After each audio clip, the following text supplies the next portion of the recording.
Hey everybody, welcome back to the channel. I have a really special guest today, someone who is of newfound Twitter fame, but someone I think who will make a lot of headways and has just a lot of potential to really make a difference in the urbanism scene. So say I welcome Alicia, Courtyard Urbanist. Hello, how are you? Hi, Alexander. I'm great. It's great to be here. Thank you so much for having me on. Thank you so much. So I just wanted to ask, who are you? Like, how did you get here? Like, because you're just such a new arrival on the scene of urbanism, and I've heard a few things here and there about like your story, but I would like for you just to tell everyone. Sure. So I'm Alicia Pedersen, and I am a courtyard urbanist. I advocate for building courtyards to optimize our cities for families. And I'm based in Chicago. I live here with my husband and our three kids in the Lincoln Square neighborhood, which is a North Side neighborhood off of the Brown Line. And let's see. My urbanist story is a little bit unusual. Well, in some regards, it's normal because, like many millennials, I grew up in the suburbs in the 80s, and my parents raised me and my three sisters in suburban Grand Rapids, and I spent much of my childhood in the car, and nothing was within walking distance. And I remember being frustrated or having at an early age an awareness that this shouldn't, it wasn't what childhood should be like. And after undergrad, I had my first real encounter with a great city, and I moved to Florence, Italy, and I worked as an au pair for a family that had this beautiful condo in a courtyard block in downtown Florence. And I lived there for 2 years, and it was a transformative experience because I mean, there are so many things to say about it, but the main one that has really influenced the way I see cities now and it influenced my courtyard urbanism advocacy is that this family had like a maybe 3,000, maybe even more, maybe it was a 4,000 square foot condo in the ground floor of a courtyard block. And so they had this beautiful, it was a 15th century palazzo. So it's been there for hundreds of years. And they had access to a yard in the center of the block, and it was shared, but it was private. You couldn't walk into the courtyard from the street. You had to be a resident of the block. And all of their social network, which included middle class and upper income families and across the income spectrum, none of them lived in detached single family homes on fancy residential streets. They all lived in condos and courtyard blocks. And they had the big house with a yard, but in the city center. And so they could go from um, having this private oasis in the courtyard and then go out the front door and be in the middle of this bustling city with, a cafe and a grocery store and all the things, right? They didn't even have to cross the street because it was on the same block. And that was my first experience with urbanism, and I've been obsessed with great cities and courtyard blocks ever since. Hey guys, just butting in really quickly. I just want to remind you all to like the video down below if you enjoy it, and please subscribe to the channel. It really helps out a lot. Now back to the video. Wow, so such a cool story. I actually have a very similar story to you, and but I grew up in in the suburbs. Still am here to some extent, and recognized very early on that there was something wrong with it. But then I also spent time in Europe as well, and kind of had this revelation of like how things are supposed to be. Yeah, Except we're mine in was in Europe, London actually. in London. Yeah, Yeah, yeah. well, London's a great city, but it's Hmm. not a courtyard block city. And one of the interesting things that, since I've researched it more, that I've discovered is that the courtyard block pattern became very established and common within like especially central and northern Europe, and less so. There's a lot of southern Europe, but they tended to get infilled. So if you go to Barcelona or even throughout Italy, you can see the remnants of what was a courtyard block, but they've been filled in with a lot of like missing middle housing, as we would say. And so they don't have the spacious courtyards. But in the Anglosphere, they never really did the courtyard blocks, although they had other great types of urban housing. And one of the reasons that people speculate why courtyard blocks never took off in American urbanism is because it was influenced mainly by the English norm of settlement, and so it hasn't come yet. Well, then you're based in Chicago, which is kind of a classical American style urban design, which I guess doesn't feature courtyard blocks. So what are you doing over there to actually like make that difference? Okay, so this is a great question. It's a big one. I have a lot to say about it. So, yeah, Chicago is a grid city, and the standard block pattern here is 330 by 660-foot rectangles. And we have an alley system. So our blocks are crossed by alleys. And the norm, like on my block, I live in a neighborhood that was built in the early 1900s, and it's mostly what's known as two flats. Is that just, do you know that term? To the Chicago two flat. Okay, so the Chicago two flat, they're beautiful. It's like 25-foot wide lots, and then they were two flats, so two apartments, and there are two units, and it has historically been a great source of like starter homes and naturally affordable housing for homeowners because you would buy and live in one unit and rent out the other one. But since the 2000s, and especially since the 2010s, all the millennials are done with the burbs, right? They want to live in nice cities. And now they're all having family, like getting married and having kids, and there's no family-sized housing in the city. And so what we all do, and this is what my family has done because we didn't have any other choice, is buy a two flat and convert it into a single family home, which is not ideal. It's expensive and time consuming. And but it's the only option because there are not family-sized condos in Chicago. So back to the block system. So on our block, there's a front setback. So the buildings are all like 15 feet off of the property line or the sidewalk. And then there's a small yard, and then there's a garage and an alley. So much of the block gets taken over by the garage and the cars and all the street, the stuff that in Europe is just relegated to the street.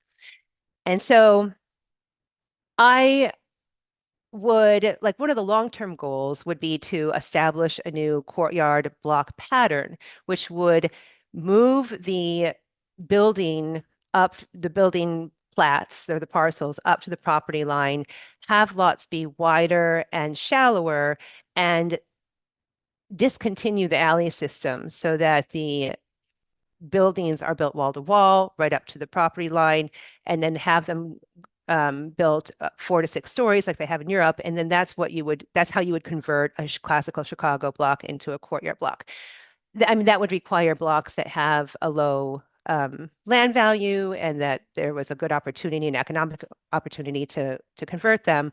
But the short-term goal, and this is one that I'm actively working on within my local neighborhood organization and with local government, is to go into sites on mostly dated commercial corridors, and where there's a lot of surface parking, and start putting courtyard blocks there. Yeah, I mean that seems like the place to start because one of the things that I always see is that people have like first target single family neighborhoods before anything else. And Mhm. while I understand that intuition, I feel like the first thing you should be targeting is all the parking, all the single use retail and office buildings. Like that takes up so much land. And I feel like before you even touch a lot of the people's homes, you should just fix those first, and then you can maybe go back and fix homes. I don't know. I feel like people get that order incorrect. So it's good to Oh, see that no. you're. No, absolutely. I think so. That would be a long-term goal, and just fixing. I think what's a deficiency with the Chicago block, in that it's too low rise. It's made up of all these kind of small, low rise residential. It's got the alleys in the middle, and the buildings aren't right up to the property line. But no, I totally agree. There's so much low hanging fruit for courtyard blocks and just other, mid-rise mixed use development along these dated commercial corridors, which used to have mixed use buildings, but like in the 60s and 70s and 80s, they took those down and put these single story office buildings with surface parking. And so the first site that we're looking at actually is a USPS postal service office. It's a post office with a lot of parking. And in July, the Biden administration announced that they were calling on federal agencies to repurpose federal land as housing where appropriate to address the housing crisis. And so, just a couple blocks north of me, there is this distressed commercial corridor, and there's a 1979 post office with like an acre of surface parking that's never used. And so right now, I'm working with my neighborhood organization and the local alderman to try to and the congressman to convince USPS to sell the property and to find a sympathetic developer to put in Chicago's first true courtyard block. So are you able to maybe say like how that's going? Are they receptive You to that know, at all it's or sure. Yeah, it's it's interesting. There's a lot of enthusiasm. So Chicago has an aldermanic system where all the neighborhoods have like a little king or a queen, and it's the alderman. They decide what gets built or not. And so if a developer wants to put a building into an area in Chicago, they have to go through the alderman's office and get it approved. And I'm on the urban planning and development committee for the local neighborhood organization. And when the alderman wants to say that they have the community approval, they go to us. And so we in the community org have a lot of influence and some power to say, yes, this is the kind of development we want. No, this is not. So within my participation within this neighborhood org, we have gotten the alderman very enthusiastic about this project, but USPS owns the property. So then we went to our US congressman, who is Mike Quigley, and we've met with him a couple times, and he is very enthusiastic too. And he said, this is going to happen. I will do everything we can to do it. But USPS is the most difficult federal agency to work with. And so it might be a while. So, um, and now the election's going to happen and they're not, they've got bigger fish to fry right now. But I'm hoping, I don't think it's going to be a quick thing, but I think that um, there's hope in the future. And in the meantime, I'm having a blast communicating to people about the vision and the concept of courtyard blocks, and in the hopes that developers will take interest in the design and the form and start bringing it to any North American city. Because I think if there's any city that has lost population of middle class families to the suburbs, that city needs courtyard block housing because that's how you solve the problem of families leaving the city.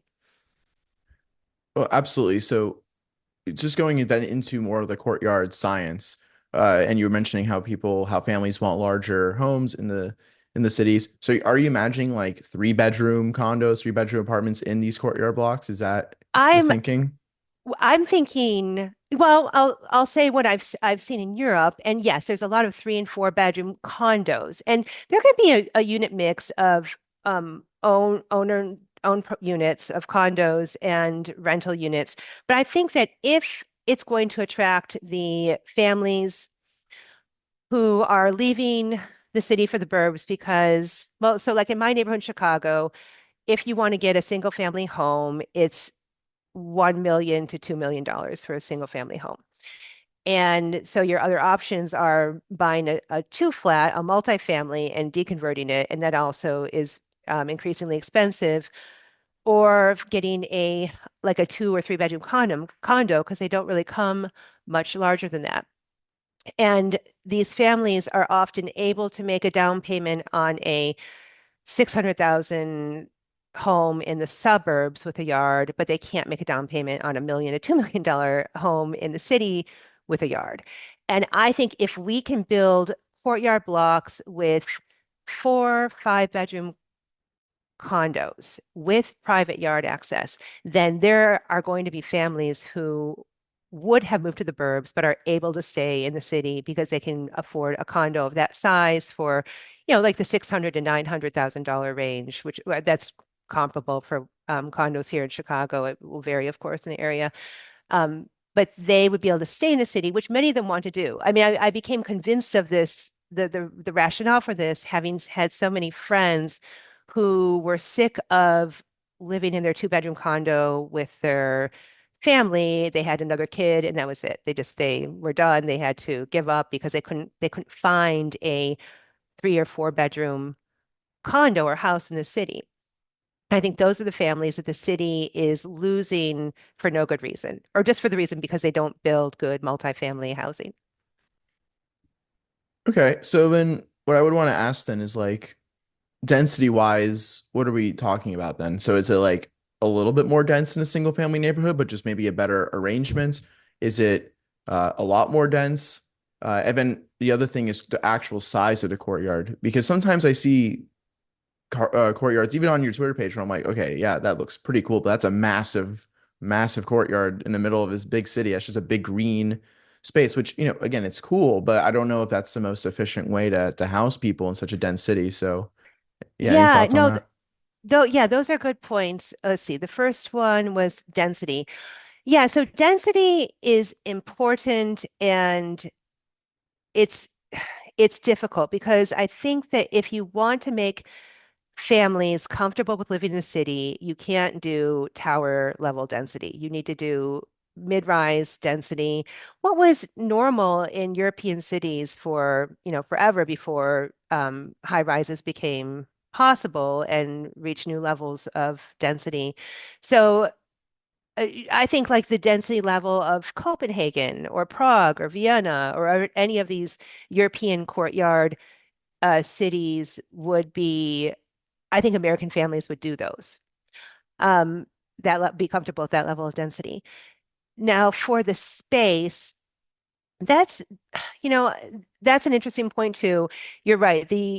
As I often say, I'm talking about courtyard blocks, not courtyard buildings. And for a courtyard block, you are having all the buildings right up to the perimeter, right up to the property line, and the because the units are wider but shallower, you leave more of the interior of the block as a park. I mean, it's basically like having a city park in the middle of your block.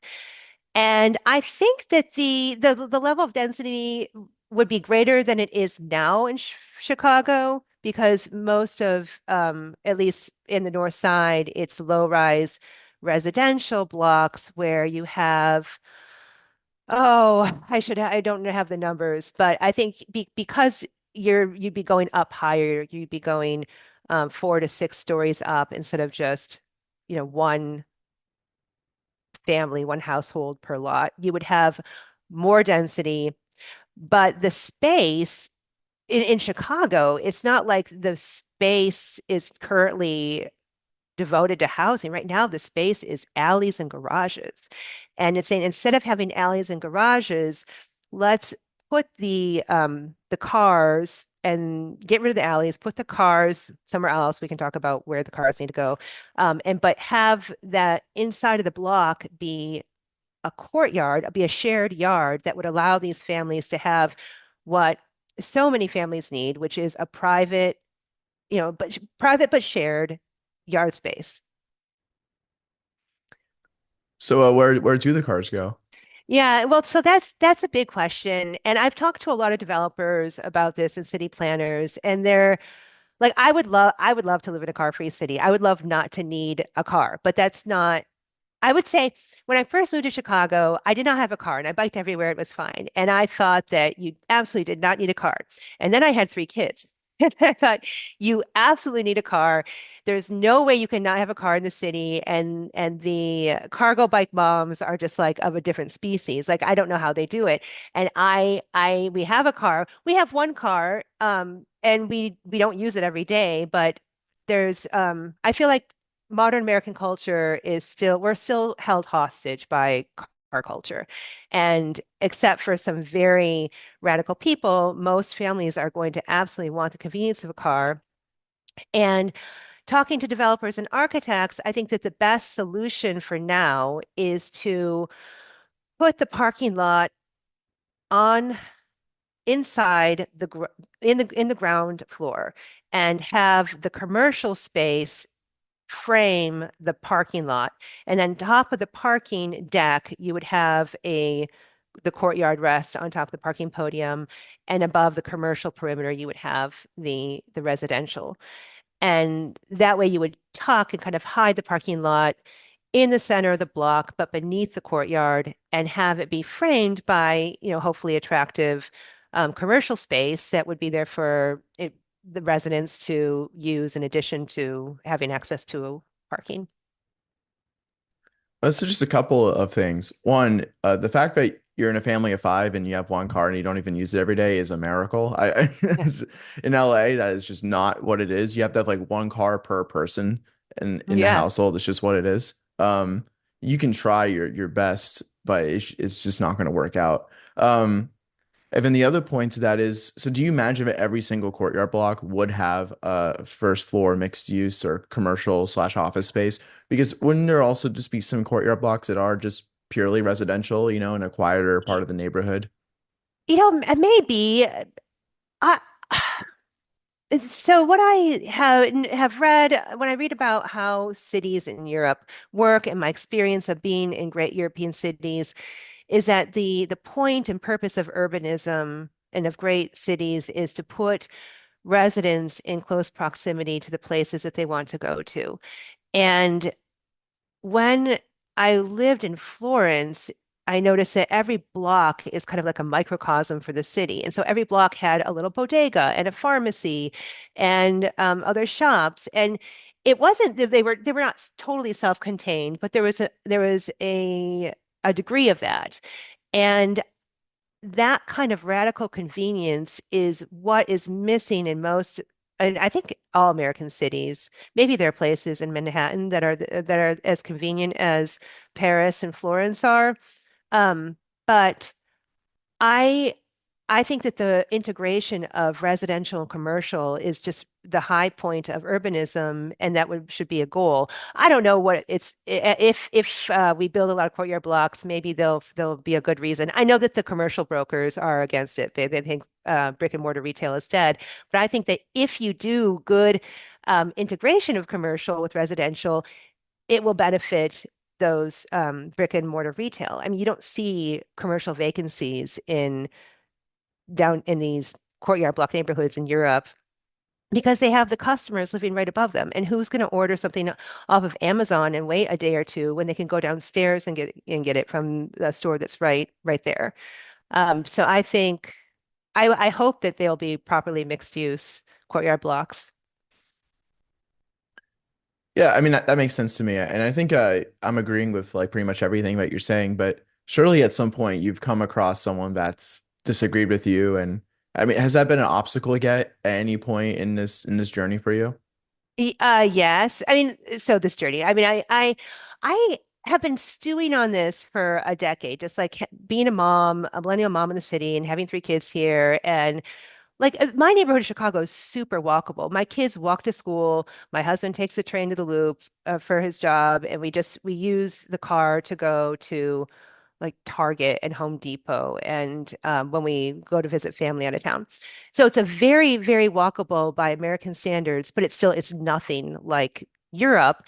And the thing that bugged me the most was well, right now my youngest is 5, but when they were like 5 years ago, and my eldest is 9. And they were at a point where they wanted to be outside, they wanted to play, and they wanted to play with other kids. And we have a small backyard, and I would tell them to go outside and play backyard, but they didn't want to play there. They want to go to the park and meet their friends. And so that requires making a play date and then going there and supervising them at the park and crossing streets. And I wanted the convenience of being able to open the door and say, go out into the courtyard and play with your friends there, knowing that, my 5-year-old isn't going to wander off or get run over by a car, and having the security of this private enclosed yard. And the pushback that I've gotten is mostly people doubting that American society is high trust enough to have that kind of social milieu. And uh, I don't even, there's a lot of incendiary and controversial things that I don't want to repeat, but a lot of it's like that will never work in America because of the demographics here. And I think like I mean, the demographics of the U.S. are different, but I think of the people that are in my neighborhood now and the people who are on my block now, and I would be totally fine that if the block were enclosed, of sending my kids to play outside with their neighbor kids now. And the only reason why I don't feel comfortable just letting my kids outside is not because of people and the demographics, it's because of the cars. So yeah, a lot there's pushback online, and that's more online. The pushback online has been, oh, the demographics won't work. In like in real life, when I'm talking to developers and politicians, it's, oh, everything is expensive and building is really hard and it takes forever to get stuff approved. And they're just like, yeah, we'll do this, but it's going to take a really long time. And I kind of want some like to find some dream developer to come and just like, we're doing this. I understand your vision and we're going to do this. But I haven't found that developer yet. I found a lot of developers who are interested, but they're like, yeah, yeah, this is a good idea. We'll look into it and tell us when USPS is ready to sell. Yeah, I mean it's funny. I mean they build plenty of apartment buildings all around the country, so it seems natural that at some point it just takes someone with just maybe a bit of a I don't know, a bit of bravery, I guess, to just build a courtyard block. But we Yeah. were, even just like a generation or two ago, I would say America was still a high trust society. I think that only really kind of went away maybe like 30 or 40 years ago. So I think, it can be brought back pretty easily. But I think a big part of that is because everyone kind of with money, everyone that kind of cares about security, they all fled the cities. So you have I to bring them know. back. Yeah, no, I agree. I think that, oh, I think it would be so good for the cities to have those people back because they're people with families and with kids tend to be like care about public safety and sanitation and all the things like the city needs people who care about those things just because they make it kind of nicer for everyone. And it also needs people with resources to pay for all the social programs and the public spending that cities do. And so it would be better for the city to re-urbanize that population, but it would also be good for those people because, like, so I grew up in the burbs. I had a great life, a happy childhood. I love my family, but it was not the kind of childhood my kids are having, where they can walk to school, they have all these things within walking distance, they have a much better physical connection to the people in their community and the community itself, but they're also going to have access to these these great institutions within the city. Like the cities are still the center of culture and politics and finance and education. And the kids that grow up in the city have a much greater connection to those. And it's to their benefit, their personal and professional and academic benefit to have those connections with these urban centers of civilization in which and but the diversity too, and seeing the different backgrounds of peoples. And they're missing so much by living in the suburbs, and it would be better for both that suburban population and for the cities themselves to have these families back in the city. But I think that we can't do that unless we provide attractive, aspirational housing that is formatted for families. And what families want, especially when their kids are little, is a big house with a yard. And the only way you can do that, which is scaled for urban density, is but with a courtyard block. Build and they will come, as they always say. Yes. But I mean, I don't want to make this go on for too long, but I feel like we can speak for hours about this. You should definitely come back onto the channel and that we talk more in depth about more specific aspects of the courtyard urbanism and also maybe an update on like what you're up to with that project of the USPS post office. Sure, I would love that. And within my neighborhood organization, we're working on a website too, and I would love to be able to share sometimes some of the visuals because a lot of this, I think people don't have a hard time visualizing it and imagining it, and sometimes the pictures can really do a lot. But I feel the same way. I can talk about courtyards all day long. So anytime you want to have me back, I would love to. No, the pictures are everything. People have to actually see what you're talking about, and that's how people get enthusiastic about it. But yeah, oh, thank you for so much for coming on, and it's been really a pleasure. And yeah, you'll 100% be coming back. I hope. Yeah, I think you're getting so famous. I might be like not enough for you anymore. You're gonna have to like you're just gonna be rising up the ladder, up the chain. So And, not at all. And I really appreciate the platform, and I hope that your um, YouTube subscribers will come and check out I'm only really on Twitter right now, and it's at Urban Courtyard. Is that right? I don't even know my Twitter handle. But if you look for Alicia Courtyard Urbanist, that's me. And yeah, I'm hoping to grow the movement and spread the word. And I'm will always be happy to come and share with you updates on the project. Yeah, everyone who uses Twitter has to follow you. It's like it's one of the best urbanist accounts on Twitter, like hands down. So I applaud you for that. Thank you so much for all that contribution to the discussion, Thank, and thank you so much again for coming on today. It's been a pleasure. thank you, Alexander. All right, guys. So that was the conversation with Alicia Courtyard Urbanist. I hope you really enjoyed that. She was a real pleasure to have, but of course, we have to end it at some point. But we'll have her back on at some point. I'm pretty sure. And with that, thank you so much for watching, and I'll see you all next time. And of course, a shout out to my Master Architect patrons, Ja Baptista, Michael Goldman, Ulysses Arnold, Ehsan Mirza, and my dad.